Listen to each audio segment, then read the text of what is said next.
Welcome back to another episode of Football Pundits, everybody, and it's your favorite segment, Fantasy Premier League. Before I get started, I'll introduce to our special guest, Tanesha. He is a Manchester United fan, currently very happy with Bruno Fernandes as his captain. He's doing very well in his No, mini no, league. Marshall is my captain. But yeah, Oh my God, what betrayal! My Um, captain too. before guys, before we get into the fixtures for Game Week 36 plus, I want to tell you guys that we have not covering the Manchester United players in this segment. We'll do a short snippet because this is being shot before the United versus Southampton game. Here are the fixtures for the coming game week for 36 plus. Getting into the fixture, which I think will interest a lot of fans, the Arsenal versus Liverpool fixture. Kern, starting with you, would you keep your Liverpool assets knowing that they're rotating your Trent, Robertson, Salah, Mane? Yeah, it's a tricky one to navigate the fullbacks, but I think if everything is to be believed and is going in order, there's switch swapping between the fullbacks. So I think last one Trent didn't start, next one he should start, and Robertson might not start. I have Trent in my team, and the thing with me is my defenders I'm not going to change. Okay. As we've discussed earlier in the show, it's going to be a difference of 4 points here and there. Last 3 weeks, where I'm looking at is the forwards, and Salah is going to be a big one to not have in your team. I still don't have him because and I don't, I'm not too sure of bringing him in because he has Arsenal and then he has Chelsea, right? It's not like the free flowing fixtures as such. He's definitely going to play, I think, because the golden boot is very much there. Klopp's mentioned that it is obviously important to the players, to him, to Mane. So I think Salah, if you have him in your team, keep him. If you don't, then honestly, it's just down to your gut. I don't have him, and I don't think I'm going to bring him in. So Tanya, I'll come to you. What would you think about Mane? And do you have any Liverpool players in your team that are going to keep, or will you rotate them out? So I have Joe Gomez. I think he's a good differential compared to the other Liverpool defenders, and he's been playing every game. Right. A lot cheaper, gets the same clean sheet points as the others. Mane, I removed him personally a couple of weeks and kept Salah instead. I don't think it was worth having them both anymore, and I personally chose Salah over Mane, and seems to be paying off so far. Would you be captaining him anytime soon? I don't think I'll be captaining him for the remainder of the season, though. If They there's have a no- couple of tough fixtures, and City played Norwich in the last week, so I think I'll be saving my captain for that. And before I move on to the next fixture, Tanya, I'll ask you again, and then Abby can close that part. What about any Arsenal players? Are Aubameyang or anybody in the midfield a tempting option? Not for me. Not for me either. Arsenal don't know how to play against big teams, and I don't know how they'll do against City. So I would stick to keeping Liverpool players and not. Yes, Kern. Just add to the Arsenal bit, if you have Martinez in goal, that's the only decent out if you have no one else because he's going to get save points. He's going to get loads and loads of save points. I agree. I also have Martinez as my backup keeper, and I think he's good to give you those differential points again for the save points, but nothing else. Abby, what do you think? Anything about Arsenal for the next coming game weeks?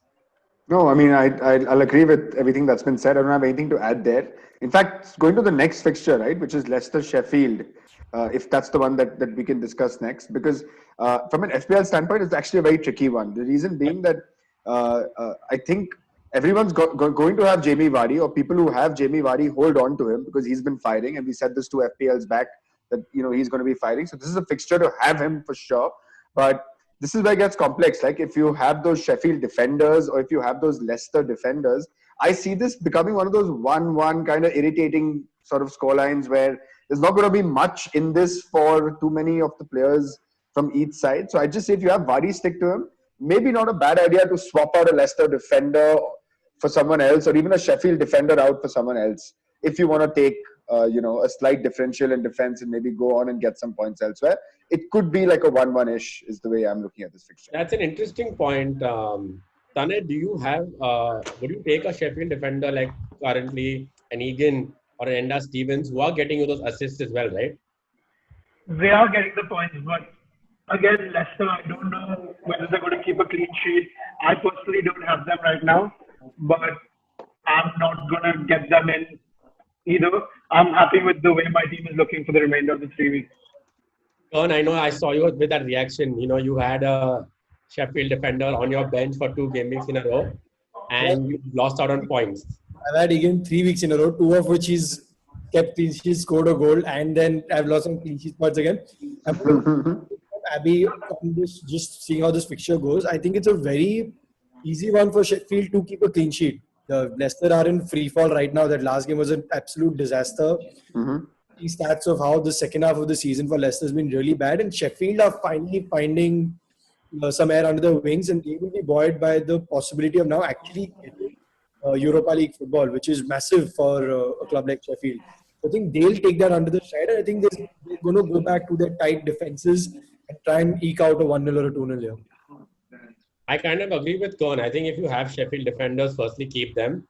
I also would now look at the outside chance of getting them in, only because it's not just about the clean sheet. They're constantly proving that they can all get you assist points, not just one of them. Right? It wasn't about Lundstram earlier. He carried the juggernaut through the first half of the season. So I think it's not a bad option to look at that defensive line. Going ahead with the next fixture, which is Chelsea versus Norwich. Now, we did back Chelsea players to perform, and we asked you all to double up last week, keeping in mind this fixture as well. But now looking at the fact that Chelsea are looking a little off the pace and suddenly looking like they have doubts, would you still have Chelsea players doubled up in your squad? I would still go for it. I am personally not doing it because my squad composition is a little messed up. But Abhishek, coming to you, would you get in still a Willian Pulisic if you don't have it? And if you have them, are you keeping them in your team? I'm not sure because they play Liverpool away next week, and I just feel with just 3 game weeks left, Liverpool away for me is too much of a risky fixture to bring him. I know Norwich sounds very tempting, and Chelsea will be up for it because they're also fighting for top 4 and they'll play their best players. But again, same logic. If you've got your Chelsea stars, great. Maybe this is the week where he could give you, Mason Mount could give you some points. Pulisic could give you some points. Olivier Giroud has been firing. And in one of our previous episodes, Late Riser 12 called him out as a differential as well. So I think he continues to remain a very interesting differential. His TSB percentage is not very high. But I'm not sure you want to break the bank for any Chelsea player right now simply because it's Liverpool and Wolves. So I maybe hold my horses. I mean, see, Willian and Pulisic are still at 11 and 12% old respectively, and they're at 7.4 and 7.3, right? So they're not really breaking the bank. That's the very tempting part here. It's not an expensive bargain, is it? And Norwich could be a potentially 5-0, 6-0 game, right? Yeah, I think Giroud. Go for it. I think Giroud is someone to bring in this week, as we've discussed previous ones. Now, with the last 2-3 game weeks, you go big game hunting. You look for those big results. You look for those 1 or 2 players who can get you those big ones. Giroud could be that one. He's under 3% owned. He's under 7 million in price. I think it's a great one. I might bring him in for a Vardy or a Jimenez. I'm going to wait for the United game and see. Just make sure the series that I need to take care of. Everything goes well, I might bring Giroud in because, as you said, Annie, this can easily be a 4-0 final. Norwich relegated. Chelsea the strong performance back. Right. Coming to Tanya, I'll take you through to the Wolves fixture. Now, Wolves versus Burnley. Nick Pope has been the standout goalkeeper this season. He's got, I think, if I'm not mistaken, 14 clean sheets.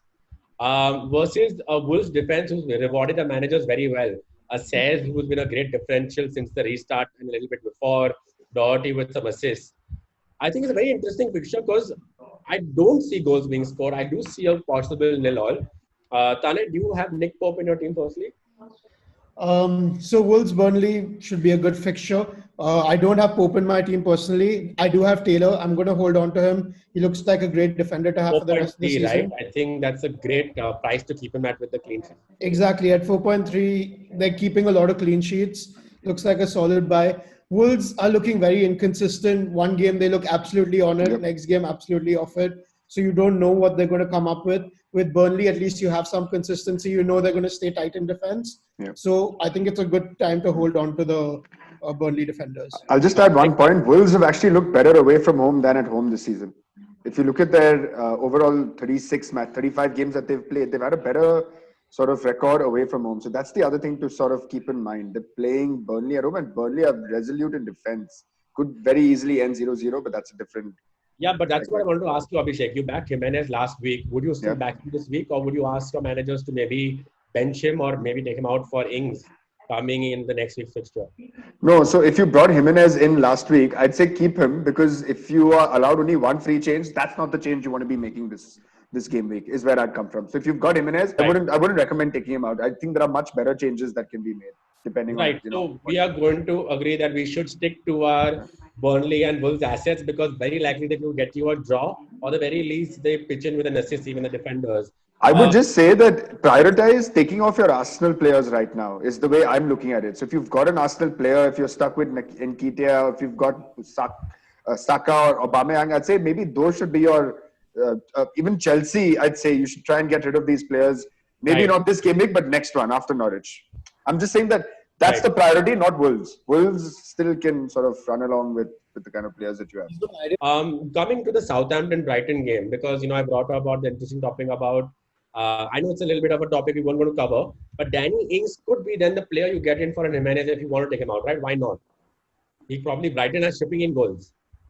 Yeah, Brighton are looking to play very attacking football, so I think they're already planning how they want to set up next week. They're playing this way not only against more teams, but against Liverpool, City. They've come up with Arsenal. They came out with Beat some Arsenal. football, and I think that's going to be there, which then makes them also susceptible to a Southampton team that are playing really well. Right, so I think goals are in there for Ings. He's obviously going to be hungry for the Golden Boot. He's still in that race. Him, seeing the fixtures that Leicester are coming up with and Arsenal are coming up with, he's going to have that fire in him, and the players will sort of rally around him for that. So it will be a good shot.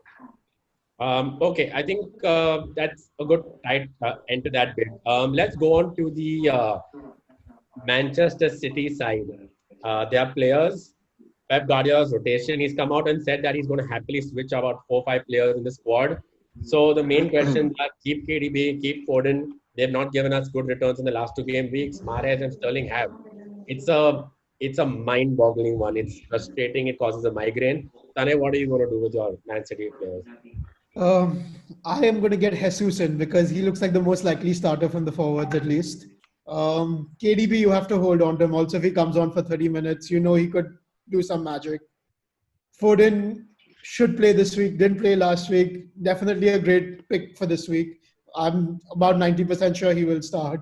We have the FA Cup coming up, Tane. You're sure he really banks on Foden? You think he might probably have come out as a sub, a new sub maybe? No, I think he'll definitely start. He's come out and clearly said, we had a different team against Newcastle, different team against Bournemouth. We're going to be playing a different team again. So I'll just chip in with one player who we discussed last time, which is David Silva. I think he's the safest bet in all of this, and you can bet your horses that he'll play every last of City's home games at least. It's his farewell tour. And he's not a bad option, actually. He can pick up a few assists here and there. He nicks the odd goal. Turn If again. you- Look. If you're going on a punt, maybe David Silva is not a bad idea. I'm actually stuck right there because I have about 5.8 in the bank if I were to take out one midfielder, and I'm actually thinking of Foden. But Turn, you can close the Man City bit because I know David Silva was a pain point differential you recommended last week, but he did not start. So that's the thing with Man City assets, right? When you bring them in, you need to mentally prepare yourself for a blank. Because the thing is, if you don't bring them in, you're going to be kicking yourself for the returns that they give you, right? So it's easy to say, oh yeah, Sterling and Mahrez scored great points, but it could have easily been any one of them because they're such a free-flowing team. So yeah, he's a good pick for this one. I think Foden for the next one. So if you have Foden in your team, definitely don't take him out. I have him. I'm leaving him in. I'm not KDB. Very good chance he does not start, especially keeping FA Cup in mind. But again, I think I have other pressing transfers to make, and I'm going to leave KDB as is because, as Tane said, he just come on in 30 minutes and just get some points for you anyway. when he's on the bench, FPL gives him 2 extra points. I think closing off that bit, Tane, interesting point that Jesus is personally someone who I recommended not to go for because he wasn't looking like he was able to pick up and fill in Aguero's shoes. But maybe with a Sterling also picking up form and he was struggling itself, it might really help Jesus, blossom, and they need Jesus to fire, right? He might not be a bad option, especially when you have money in the bank and you want to switch out your Jimenez or a Vardy if you are losing faith with him. We wouldn't recommend switch out Vardy just yet, but in case you want to make that punt of a switch. I'll come into the differential section by covering the fixture of West Ham and Watford. Now, Antonio's differential we recommended was less than 1% owned about a week back. He scored 4 goals, and West Ham look like they have enough belief to stay up. And Antonio is the powerhouse and the juggernaut for that side. His pace and strength is unmatchable, right? He's still only owned by 2.5% of the managers at 7.0. Abhishek, would you get Antonio in your team right now? Hell yeah. Hell yeah. Home to Watford.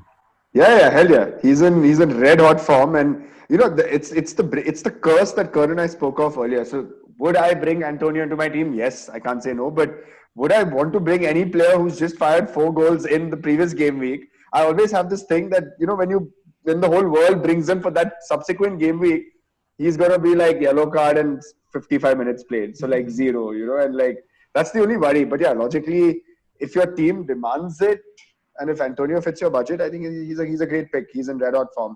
His FPL form is I think 9.3 right now, which is insane. So who would be your differential for the week if not Antonio? Your differential pick.